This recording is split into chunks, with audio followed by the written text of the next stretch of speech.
Idee Ülemsoetuki orkestrile uus tuuba soetada tuli sellest, et lugesime ajalehest Postimees üsna liigutavat kirjeldust sellest, kuidas orkester on heas muusikalises vormis, aga pillid on üsna lagunenud. Mina olen tuubat mänginud lapsepõlves, aga mul on mitu head sõpra, kes on tuubat mänginud väga professionaalsel tasemel.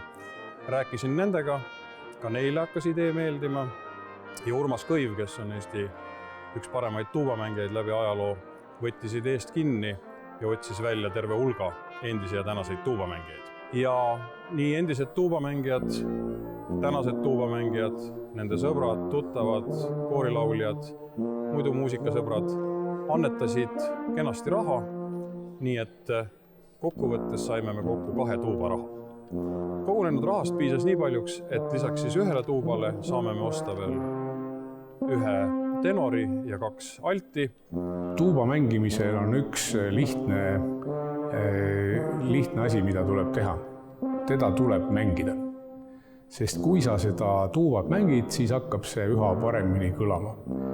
Ja mul oli hea meel selle tuubaga teha üldse esimesed helid, mis see tuuba siin tegi, ja annan selle teatepulga siis Ülemsoetuki orkestrisse üle.